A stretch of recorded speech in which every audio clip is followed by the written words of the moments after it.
Casi siempre quiero empezar con esta diapositiva, la tengo en diferentes versiones, pero me gusta mucho iniciar a veces con esto porque es parte de lo que estamos viendo, lo que son nuestros estudios del ENSANUD. Sabemos que, les digo, aunque tiene varios sesgos porque es una población muy pequeña, por ejemplo el SANUD 16 fueron ahora 9,000 pacientes, pero pues es lo más cercano que tenemos a poder saber lo que es la realidad de lo que estamos viviendo.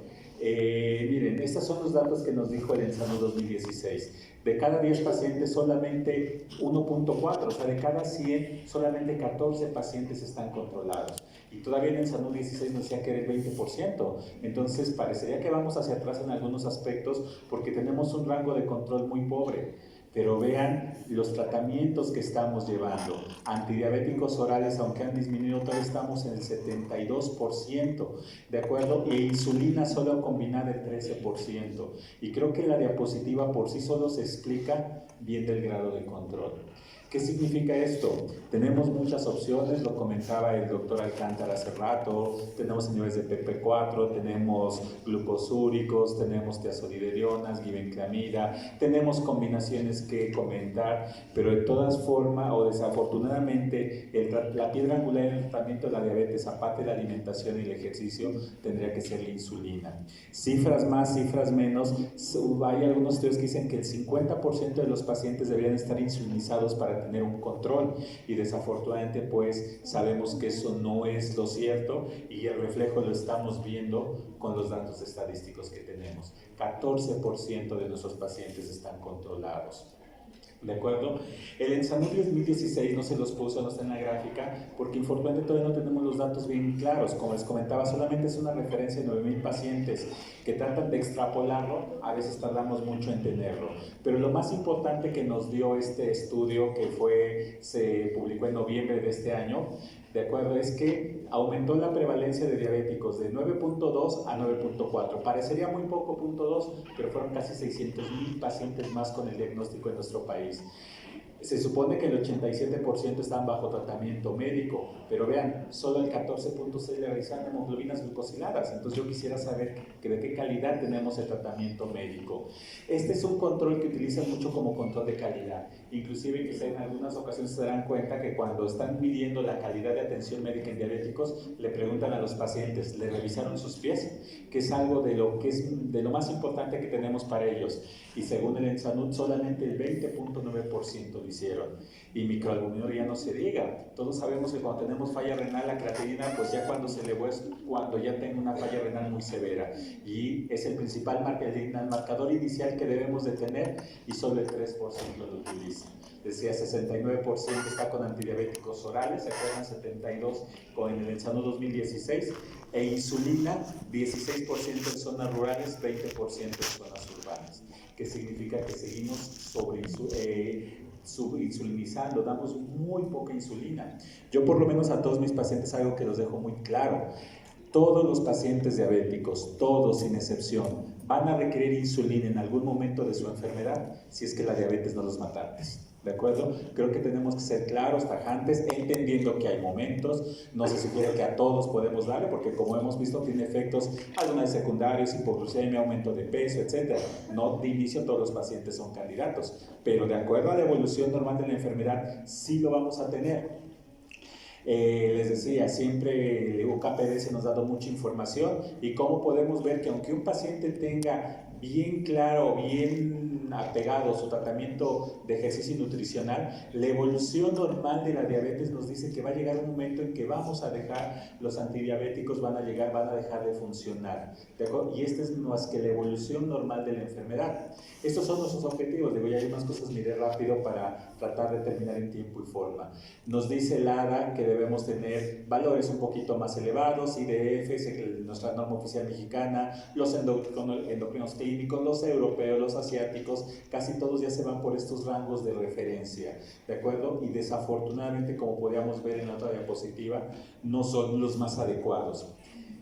Esto hizo que en el 2012 ya se había presentado esta diapositiva, la insulina ya quedara en la segunda línea de tratamiento, ya después de la metformina quedó a la par de todos los demás medicamentos, y nos dio inclusive esta opción, de acuerdo a lo que es la ADA en ese momento, poder utilizar pasar de un régimen insulínico, de acuerdo a nuestro juicio médico, desde una insulina basal, que es NPH glargina sola, o tratamientos combinados como premezclas, o tratamientos basal bolo, o todavía ser más intensivos. Entonces tenemos la opción, de acuerdo a lo que nos recomiendan las diferentes bibliografías, que iniciar la terapia con insulina que nosotros consideramos más adecuada a nuestros pacientes, de acuerdo a un raciocinio, una valoración individualizada de cada paciente.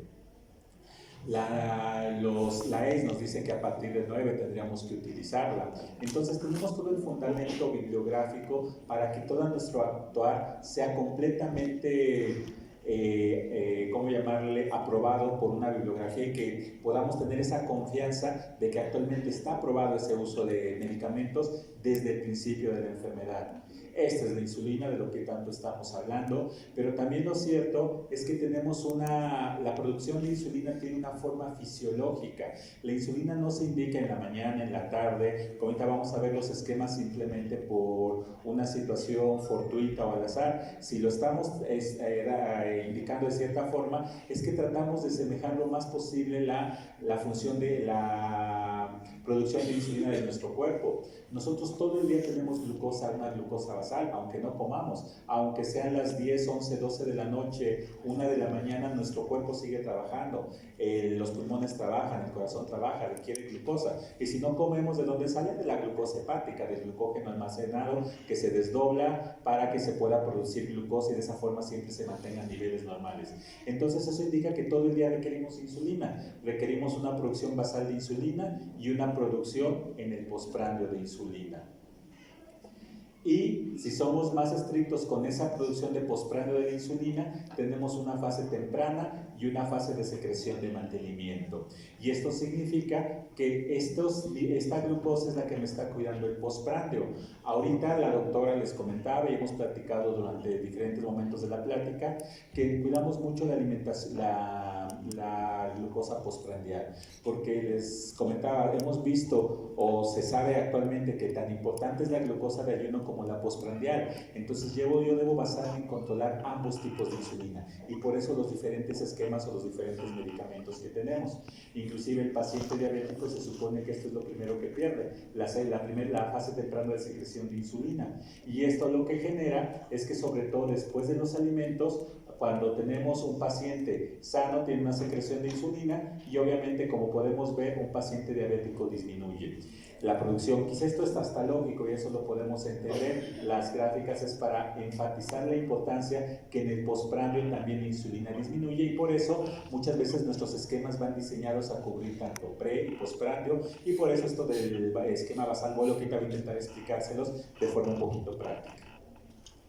Les decía, la diabetes tiene una historia natural y no significa que si el paciente después de estar con antidiabéticos a los 5 o 6 años ya requiere insulina, forzosamente es que esté haciendo algo malo, simplemente es la evolución. Nuestras células pancreáticas tienen una vida media programada, tienen una apoptosis y entonces la resistencia a la insulina, todo lo que comentábamos, se dice que la acelera, pero independientemente de esto, todas nuestras células tienen una programación en la que van a ir muriendo poco a poco. ¿De acuerdo? Entonces, eso es lo que pasa en la historia natural de la diabetes. Las células pancreáticas van a ir disminuyendo su producción o su función. Y si todavía las estimulamos con secretagogos de insulina como la glibenclamida para exprimirlas más, pues más rápidamente se agota todo lo que es la reserva pancreática y las llevamos a que después de muchos años la función de las células beta pancreáticas, si se hace el diagnóstico de diabetes con el 50%, ya después, a pesar de todo, va a ir reduciendo y puede llegar un momento que esté en 0 o en 5 o en 10.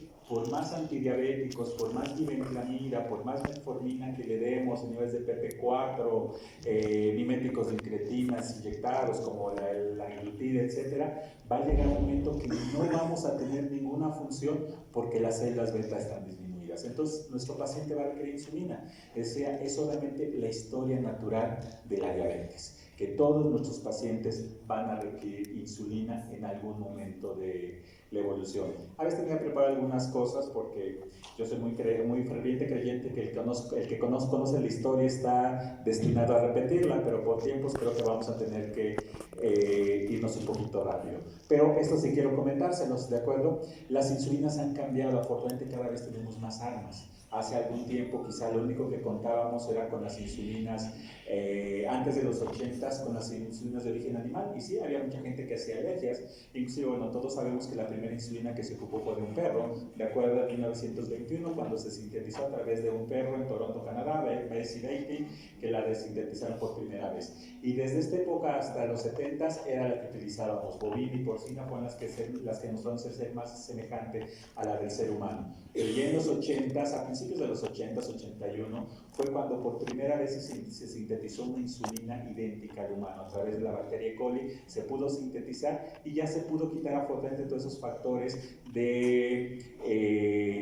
que puedan darnos de inmunidad, que pudiera haber una respuesta hacia nuestros pacientes. Y empezamos a utilizar la época de las insulinas humanas. La insulina regular, más llamada rápida, pero que quizás ya es un sinónimo tan popularizado que ya a veces ni discuto que le digamos rápida. ¿De acuerdo? Fue la primera que se sintetizó y de ahí agregándole protamina, principio sí, después protamina, convirtiendo de insulina en NPH.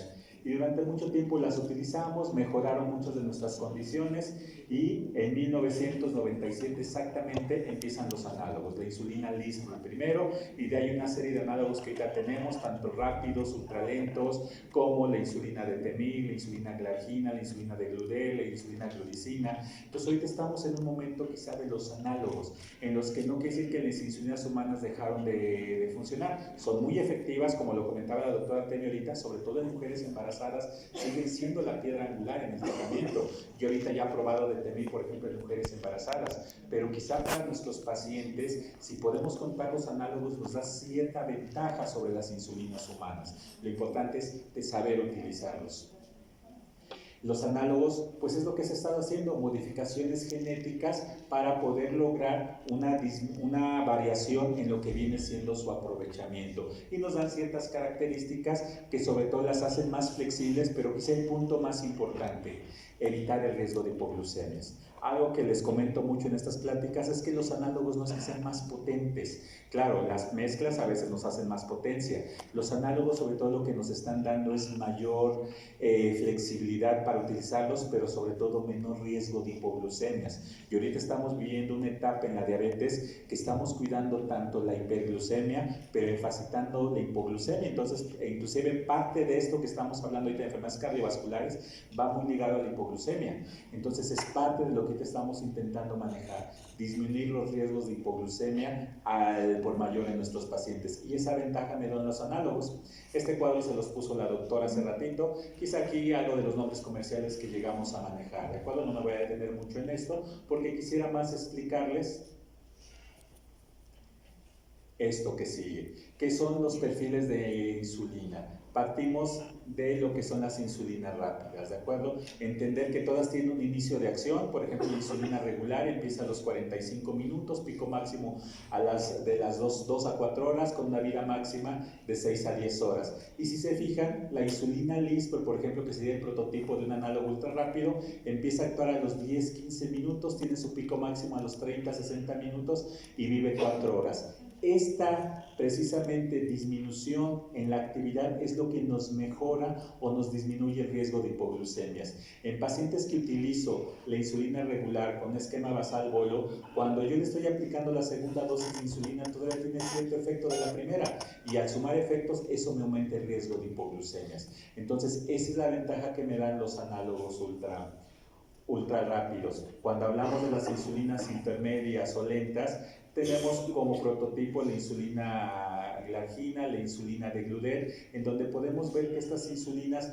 supuestamente igual que la insulina de Temil, tiene un perfil de acción que puede durar hasta 24 horas su aplicación con menor riesgos de hipoglucemia. Así que creo que no se alcanzó a ver la insulina NPH, será que el color se confundió con el fondo. La insulina NPH, que sería el prototipo, si recordamos, empieza a actuar a las 2 horas, tiene un pico máximo de 6 a 8 horas y vive en nuestro cuerpo hasta 16 horas. La insulina que sería parecida es la Glargina, de Gludel y de Temil. ¿De acuerdo? Entonces, estos son los perfiles de insulina que necesitamos conocer, sus vidas medias, su inicio de acción, para poder proceder a los siguientes esquemas que tenemos. Les decía entonces las ventajas de los análogos de insulina: mayor flexibilidad, mayor adherencia, logramos mejor metas terapéuticas y se supone que son menos fisiológicos con menor riesgos de hipoglucemias. Si me voy un poquito rápido, perdón, pero les digo ya un poquito los tiempos nos ganan. Lo que tendría que explicarles ahorita, lo que quisiera pasar una vez tratando de entender estos análogos que tenemos, estos tipos de insulina, cómo son los perfiles de las insulinas, pues entender los diferentes regímenes que tenemos de aplicación de insulina. Y a veces, y es parte que inclusive del tema que vamos a ver terminando esta plática, es que nuestros pacientes no saben aplicarse insulina. A veces, y eso a veces nosotros no lo tomamos en cuenta. Le decimos al paciente, ¿sabe qué? Se va a inyectar a partir de hoy porque ya su hemoglobina está en 11, se va a aplicar, no sé, insulina de Temir, se va a aplicar 10 unidades. Pero el paciente sabe aplicarse la insulina. Y después, aparte, nosotros tenemos tiempo de enseñarles a aplicar la insulina. O peor tantito, sabemos indicar cómo se aplica la insulina, ¿de acuerdo? Entonces hay muchos detalles que a veces no contemplamos y queremos insulinizar cuando a veces los conceptos básicos los estamos perdiendo. Entonces, entendiendo esto, este es un régimen que se ha, no sé si popularizado, pero lo he utilizado. Yo en lo personal lo utilizo mucho, que es un tratamiento combinado, en el cual no les inicio de forma plena la insulina, sino trato de combinarlo todavía con los antidiabéticos orales. Y este se considera un tratamiento momentáneo en el cual yo puedo dejar todavía con hipoglucemia orales a mi paciente. Por ejemplo, yo en lo personal, creo que el doctor Alcántara lo refería, prefería un inhibidor de PP4 aquí, continuar con metformina y indicarle una dosis de insulina en la noche. Y aquí normalmente insulinas basales, obviamente, glargina, de Temir me parecen excelentes opciones. Iniciar, por ejemplo, 0.2 meses de insulina por la noche. Tiene la ventaja que aproximadamente serían 6, 8, 10 meses de insulina por la noche. Se la aplico justamente antes de irse a la cama, inclusive los libros nos dicen bedtime, antes de la cama, poder aplicársela, y tiene el fin de poder controlar nuestra glucosa en la noche, poder evitar esos picos de glucosa por la producción endógena de glucosa, para que nuestro paciente teóricamente amanezca bien. Yo le doy su antidiabético oral y todavía puedo mantener glucosas. Es un esquema de transición para que mi paciente no quede completamente descubierto, aprenda a aplicarse insulina, empiece a entender los beneficios que tiene aplicarse insulina, empiece a perder los miedos de aplicarse la insulina. A veces tengo pacientes que me dicen, es que no me da miedo, yo sé que no me deja ciego la insulina, lo que me da miedo es el piquete, ¿de acuerdo? Entonces es lo que no quiero aplicarme. Entonces esto nos puede ayudar mucho para poder lograr que nuestro paciente se aplique insulina. Les digo, es un esquema momentáneo. Normalmente se sugiere que un paciente lo puede tener 6 meses, máximo 1 año quizá, para después trasladarla ya a la dosis plena de insulina, ¿de acuerdo? Es un tratamiento que le llamamos combinado. La insulina basal, a veces yo no soy muy partidario de este esquema, aunque hay pacientes que lo requieren, porque el esquema basal es solamente darle una dosis de insulina de acuerdo al tipo que utilicemos, pero muchas veces nos quedamos un poquito cortos, como vamos a ver. Por ejemplo, cuando hablamos de insulina NPH, y aquí quizás es de lo más importante por la vida media que les comentaba, si yo le aplico una sola dosis de insulina NPH a mi paciente, obviamente por la vida media, como podemos ver, me va a quedar descubierto gran parte de la noche, y como les comentaba, nuestro cuerpo sigue teniendo glucosa aunque no comamos. Nuestro hígado va a producir glucosa para evitar las hipoglucemias. Entonces, yo voy a necesitar también una dosis de insulina que me pueda controlar esa producción de glucosa. Pero la insulina NPH en monodosis me va a dejar descubierto gran parte, sobre todo de los postprandios y de la noche. Entonces, una sola dosis de insulina NPH no nos funciona. Quizá casos muy excepcionales que no tenemos otra opción de medicamento, mi paciente tiene una falla renal importante, lo tengo que controlar todavía porque todavía tiene hiperglucemias, y quizá poder considerar en ellos como monodosis, pero digo, en situaciones muy, muy especiales. Cuando damos la insulina NPH, la insulina humana, deben ser 2 dosis, en las cuales aplicándose justamente en horarios bien establecidos, me puede controlar el día. Pero creo que también les enfatizaba esto la doctora, la insulina NPH no tiene relación con los alimentos. empieza a actuar 2 horas después. Entonces no tiene ningún fundamento que diga aplíquesela antes del desayuno o antes de la cena. Lo único que sí debo asegurar que sean a horarios lo más estrictos posibles, 8 de la mañana, 8 de la noche, de acuerdo, con horarios bien establecidos que se la pueda aplicar para que podamos lograr un control lo más adecuado. Pero ¿cuál va a ser el problema a veces con esta dosis basal? Que me va a quedar el postprandio, y como lo estábamos comentando, el postprandio es muy importante, porque del postprandio pueden depender mucho las complicaciones cardiovasculares y el riesgo de tumor cardiovascular. Entonces también por ejemplo, la metformina, su principal función es quizá encontrar el postprandio.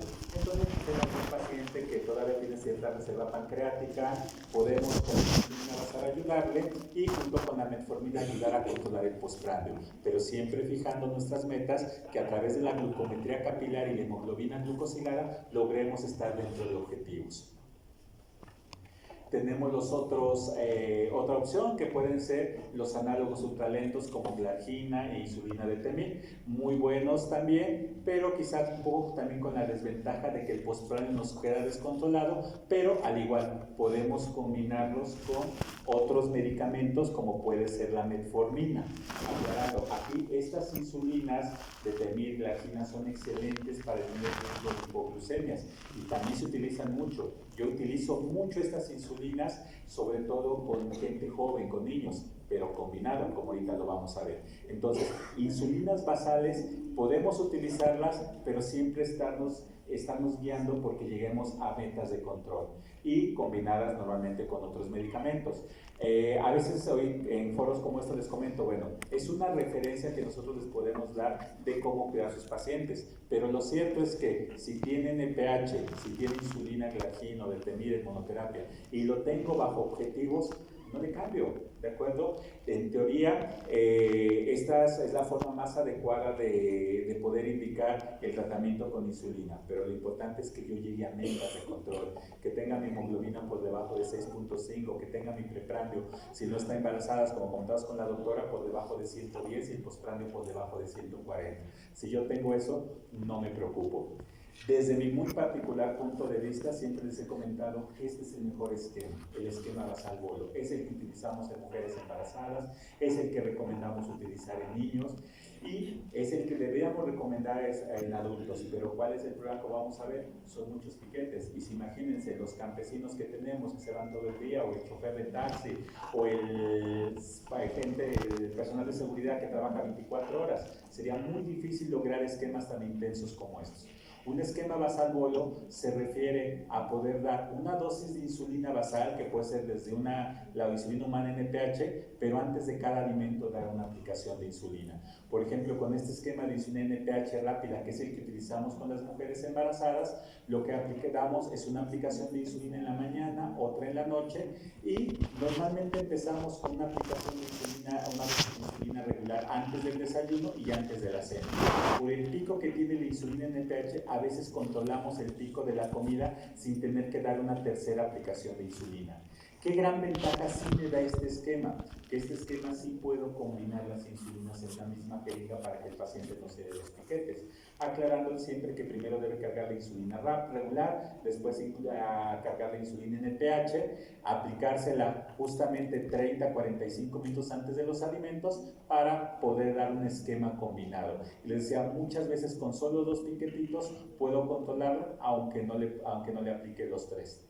¿De acuerdo? Este es un esquema también en el cual podemos combinar la insulina NPH con los análogos ultra rápidos. Aquí la situación quizá que tendríamos es que aquí no puedo juntar las insulinas en una misma jeringa. Tengo que darle la insulina NPH, ¿de acuerdo?, en 2 aplicaciones y después la insulina ASPA, ¿de acuerdo?, lispro, gluticina, que son las medidas que tenemos, y esto implicaría 4 aplicaciones al día. Este es el esquema que en lo personal yo más utilizo cuando se trata de gente joven o utilizo cuando quiero ser muy estricto en el control de mis pacientes. Insulina glargina de Temil por la mañana como una insulina basal y un análogo ultra rápido antes del desayuno, antes de la comida y antes de la cena. a mí me parece el mejor esquema de insulina que podemos tener para controlar a los pacientes, más fisiológico. Estoy cuidando tanto la insulina basal como el postprandio, pero ¿con qué gran desventaja? Son 4 piquetitos al día, ¿de acuerdo? Entonces, en muchos de mis pacientes, por ejemplo, un niño, yo creo que, bueno, los que tenemos hijos, ni duda cabe, si tengo que aplicar ese medio de insulina a mi paciente, yo se lo aplico a mi hijo, ¿de acuerdo? Si tengo una paciente de 15, 6 años, yo le aplico ese esquema, pero vuelvo a repetir, si tenemos un paciente que tiene que trabajar todo el día, que no tiene las condiciones sociales que muchas veces implica gracias a esa aplicación de insulina, pues se vuelve muy, muy difícil aplicarlo, ¿de acuerdo? Entonces, esto es la recomendación, estos son los esquemas basal-bolo, son los más fisiológicos desde mi punto de vista y creo que muchos opinamos igual, pero con la desventaja que son muchas aplicaciones al día y a veces eso es lo que más problema nos causa con los pacientes. Por eso se buscan algunas alternativas y una de las alternativas son las insulinas premezclas. Si les soy sincero, cuando yo era residente decía, las premezclas no funcionan, no me gustan a mí, porque pues obviamente ya son dosis fijas de insulina y a veces más que, bueno, ya una vez en esta situación de tener muchos pacientes, nos damos cuenta que a veces no es cuestión de gustos, sino lo que más le pueda funcionar a mis pacientes. ¿Y qué característica tiene una premezcla? Por ejemplo, estas premezclas que son de listoprotamina, existen las premezclas también humanas con NPH insulina regular, en las cuales ya viene la mezcla, digamos, de fábrica, en la cual, por ejemplo, tiene un 25% de insulina rápida y un 75% de insulina lenta. Al agregarle la protamina a la insulina listro, la vuelven una insulina lenta. Entonces, esta combinación lo que me dice que cuando yo se lo aplico al paciente antes de desayunar, puedo controlar el pico postprandial y aplicárselo antes de la cena, puedo quemar el pico postprandial de la cena. Muchas veces solamente me queda descubierto el pico de la comida, pero ya logro un control un poquito más estricto de mis pacientes con solamente 2 aplicaciones de insulina, ¿de acuerdo? Se vuelve muy cómodo con la desventaja que son dosis fijas de insulina. ¿Y esto qué me da? Hay pacientes que a veces por sus características tienen una comelona muy intensa y este tipo de mezclas a veces no van a ser suficientes para controlar el postprandio. E incluso por eso hay otras combinaciones que son 50-50, ¿de acuerdo? Y se están tratando de buscar ciertas variables para poder llegar al control de mis pacientes. Pero esta es una opción que a veces utilizamos en muchas ocasiones precisamente por la comodidad y sobre todo por el apego que puede tener los pacientes. Ustedes les voy a presentar unas cifras que van a ver que son preocupantes. ¿Cómo calcular la insulina? Quizá la doctora se los comentó, quiero hacerlo un poco rápido cómo debería quedar esto para hacerlo un poco más didáctico, ¿de acuerdo? Yo, supongamos que tengo un paciente de 70 kilos, entendiendo que la dosis de insulina se indica de acuerdo al peso real, del peso ideal, no del peso real. Aquí lo pusimos así para tratar de hacerlo más didácticos. La dosis de insulina puede ser de 0.2 a 1 unidad por kilo de peso. Elegimos una dosis media de 0.5. Si el paciente pesa 70 kilos, son 35 unidades de insulina. Hasta ahí vemos cómo va. Bueno, si yo utilizo insulina NPH, debo darle 2/3 partes en la mañana y 1/3 parte en la noche. Una vez alguien me preguntaba, doctor, es que a mí me dijeron que esto ya no aplica de las 2/3 partes, y es que esto aplica de acuerdo a las condiciones de nuestro paciente. De acuerdo a la idiosincrasia que tenemos nosotros, todavía consideramos que los alimentos más fuertes sean desayuno y comida, y la cena un poquito más ligero. Si por alguna situación nuestro paciente puede tener la cena más ligera, entonces sí podría, más intensa, perdón, o más fuerte, sí podríamos considerar que fuera el 50%. Entonces, si hacemos el cálculo de las 35 unidades de insulina, 2/3 partes van a ser de insulina basal, es decir, se quedan más o menos 24 unidades. De esas 2/3 partes, o 2/3 partes son en la mañana y 1/3 parte en la noche. Son las 16 y 8 que aquí salen. Y si fuera insulina glargina o detemil, las 24 unidades se aplican en la mañana. Nos quedan 12 unidades restantes. Estas 12 unidades van a ser de la insulina regular o de los análogos ultrarrápidos. Por ejemplo, 4 unidades antes del desayuno, 4 unidades antes de la comida y 4 unidades antes de la cena. Entonces, de esta forma, yo calculo, aclaro, el inicio de la aplicación de insulina.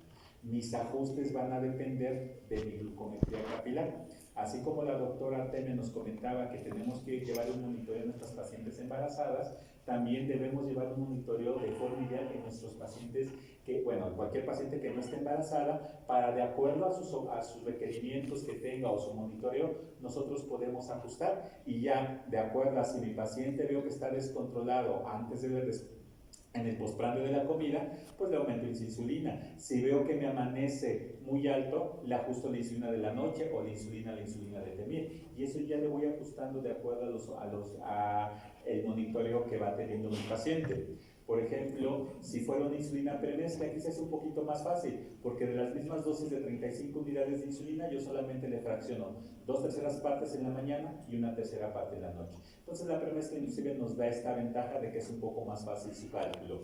Y lo que les comentaba, el monitoreo de glucosa lo hacemos de la siguiente forma. Normalmente nosotros inclusive a nuestros pacientes les damos una hoja aquí en donde les ponemos más o menos esta forma de monitorizarse. Lunes, por ejemplo, les pido que sea antes del desayuno y 2 horas después, martes antes de la comida y 2 horas después, miércoles antes de la cena y 2 horas después, y en algunas ocasiones en la mañana para también vigilar que no tenga hipoglucemias en la noche. Si mi paciente está muy bien controlado, o a veces, queramos o no, la cuestión económica, un paquetito de tiras vale 300 pesos, si mal no recuerdo, las 50 tiras. Entonces todos sabemos que nuestros pacientes a veces ni siquiera tienen esos medios para comprárselo. Entonces lo que a veces les pido es que, bueno, se piquen un día sí, un día no, un día sí, un día no, ¿de acuerdo? Y si están muy bien controlados, inclusive les comento, un día sí, 2 días no, o sea, tratando de apoyar lo más posible que sea sus condiciones sociales y económicas que pueda tener, pero entendiendo que este monitoreo es importantísimo. A veces sé que en nuestros pacientes es muy difícil que se compren un glucómetro. ¿Cuánto vale? 500 pesos quizá, pero es la mejor inversión que pueden tener. Un glucómetro les puede salir en 500 pesos, dializarse les va a salir en 15,000 pesos mensuales. ¿De acuerdo? Entonces, pues, obviamente creo que no hay comparación que tenemos que usar. Y les decía, y este dato es el que sí me preocupa mucho. Este es un metaanálisis que se hizo en el cual se encontró que la adherencia del tratamiento a la diabetes puede ser tan bajo, desde el 36 hasta el 93% puede ir una adecuada adherencia. Es por eso que a veces lo más fácil es decir, bueno, yo como médico digo que mi paciente requiere esto y se lo indico, ya él sí se le aplica. Pero entonces, si no tratamos de ponernos un poco en sus condiciones sociales, familiares, la red de apoyo, considerar todas las variables que puede tener, inclusive no médicas, va a fracasar nuestro accionar con el paciente, y estas cifras así lo denotan. Y a veces en la insulina el gran problema tenemos con los mitos. ¿Y cuál es el más arraigado? Que la insulina deja ciegos, ¿no? Que los pacientes al aplicarse la insulina, bueno, se van a quedar ciegos. Ya hemos platicado un poquito de esto en la mañana. Pero ¿saben cuál es el problema? Que a veces ya ni siquiera es el paciente, es el médico. Y a veces no les decimos que la insulina deja ciegos, pero ¿qué pasa cuando le decimos, oiga, don Pedro, si no se aplica, si no se cuida su alimentación, no baja de peso, ahora sí le indico insulina? Y a ver, doña Mari, si yo no me baja 5 kilos, ahora sí le voy a indicar insulina. No les estamos diciendo que la insulina es mala, pero si los estamos constantemente amenazando con insulina, pues los pacientes ya se quedan con esa idea. Seguramente la insulina sí es mala porque cada rato me están amenazando. Entonces les digo, debemos hacer entender a nuestros pacientes que no. Y por eso les digo, yo a todo mi paciente aquí y en la consulta privada, casi lo primero que les digo es esto, que en algún momento van a requerir insulina, pero de su apego a su tratamiento podemos lograr que eso sea en 2, 3, 4, 5, 10, 15, 20, 30 años antes de requieran insulina, pero no amenazarlos y de inmediato hacerles entender que la insulina va a llegar a un momento que la van a utilizar y que lo más conveniente es que vayamos conociendo la información sobre esto. Les digo, ya a veces ni siquiera es el médico. Me han tocado pacientes inclusive que llegan y me piden insulina, porque son pacientes a veces ya con mucha edad, que toman no solamente el antidiabético, toman el antihipertensivo, el antideprimiante, toman aspirina y ya su panza es una bomba. Y entonces ya lo que menos quieren son medicamentos, y la metformina, que también es agresiva para la pancita. Entonces a veces la insulina les ayuda a que mejoren, pero ahí somos nosotros, ¿de acuerdo? Los que y si me da hipoglucemia a mi paciente, y si se le baja la glucosa, y si me sube de peso, o es muy complicado hacer el cálculo. Como el cálculo que les puse, quizá muchos se enredaron, y al principio sí nos sucede. Cuando ya vamos teniendo hacerlo más familiar eso, pues lo vamos aprendiendo y se vuelve un poquito fácil. pero al principio yo sé que no es tan fácil realizarlo. Les digo a mis mismos residentes cuando damos este tema, cómo me cuesta, y con los estudiantes ni les digo, el que podamos empezar a tener esa facilidad de poder indicar las dosis, ¿de acuerdo? Entonces, a veces el problema no son ellos, somos nosotros a los que nos da un poquito miedo de indicar la insulina. Perdón, esta diapositiva se puso de más, porque a veces lo que también tenemos que cuidar es la sobreinsulinización. Muchas veces subimos y subimos insulina y nuestros pacientes no se controlan. Teóricamente un paciente debe controlarse entre 0.5 a 1 unidad de insulina por kilo de peso. Entonces, si mi paciente pesa idealmente 60 kilos, pues en teoría yo con entre 30 y 60 unidades de insulina lo debo controlar. Y si ya llegué a las 80 unidades, tengo que ver qué es lo que está pasando. Y muchas veces que lo sobreinsulinizamos. Y esto me da un fenómeno SOMOGI, que si ustedes lo recuerdan, es una hipoglucemia que se da normalmente en la noche y como respuesta voy a tener una hiperglucemia en la mañana. Y entonces, ¿qué pasa? Mi paciente se checa la glucosa o si está hospitalizado, llega con 200 de glucosa y yo le subo la insulina y se la subo. Y mi paciente en lugar de controlarse a veces aumenta más. ¿Qué es lo que está pasando? La glucosa está subiendo, está bajando en la madrugada. Por eso es que dentro de... Perdón por regresarme tanto. Por eso a veces le pedimos a los pacientes que se chequen la glucosa en la madrugada, que pongan su despertador y ver cómo se mantiene en la madrugada para ver si no me hizo una hipoglucemia que me esté justificando por qué me está amaneciendo un poquito alto, ¿de acuerdo? Y entonces esta es una forma de llevarlo. Creo que no estoy regresando de más.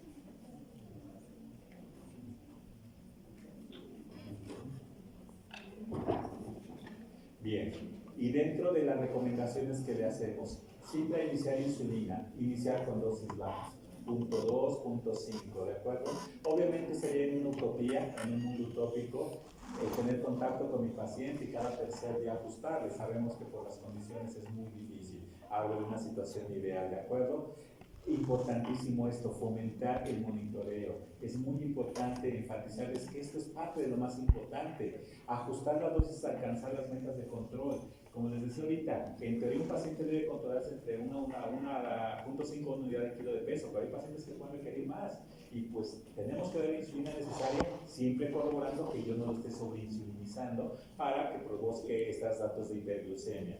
Pero pues esto es lo más importante que siempre le recomendamos, no desesperarse. Yo sé que a veces es difícil, de repente mi paciente llega con la glucosa, pero tener el conocimiento necesario, conocer el perfil fisiológico de las insulinas, tener su monitoreo y tratar de llevarlo poco a poco, no desesperarnos, hacer los cambios oportunos, no tenerle miedo a la insulina, entender que la insulinización ya no es del médico especialista, ya no es del endocrinólogo, sino ya es del primer contacto. Como las cifras que les comentaba, pues nos dan miedo. Solamente el 14% se está controlando y solamente estamos insulinizando casi al 15, 16%. Entonces es evidente, yo creo que los números nos dicen lo que tenemos que hacer. Insulinizar más a tiempo, aclaro. No se trata de todos, hay que ponerles insulina, pero sí en el momento justo, adecuado, indicarla, no tenerle miedo y poder indicarla bien y no desesperarnos, ¿de acuerdo? Normalmente me gusta mucho esta diapositiva porque cuando no hacemos las cosas a tiempo, ya después lloramos y ya por más que lloremos, gritemos, no vamos a solucionar nada. Hay que prevenir para no tener que llegar a esa etapa de solo llorar, porque créanme, por más que lloremos, gritemos, pataleemos, no vamos a remediar lo que ya está hecho, ¿de acuerdo? Entonces quizá me fui muy rápido, acostumbro tardar un poquito en esto, pero importante los tiempos son crueles. Entonces, dudas, preguntas. Okay. Bueno, me da gusto porque queda entendido todo o nada. Pero sí tienen la insulina tiene efectos secundarios. Sí, la insulina tiene efectos secundarios importantes. ¿Cuál es el más importante? La ganancia de peso. Son hormonas anabólicas. Un paciente con el control, con un peso, con insulina, me puede aumentar hasta 5 kilos por este medicamento. Pero puedo decir que es el único que puede tener. De ahí en fuera, bueno, la hipoglucemia, pero la hipoglucemia la puedo tener con cualquier medicamento mal indicado, pero de ahí en fuera no tiene ningún otro efecto. Hace ratito platicábamos con una compañera que preguntaba sobre sobre la relación de cáncer, inclusive sí se ha relacionado la insulina con el cáncer, pero con la hiperinsulinización, y eso sucede mucho en esos aspectos que comentábamos en las imágenes que les puse en la mañana sobre el riesgo de cáncer que se ha llevado, y eso se debe a que la insulina es homóloga 70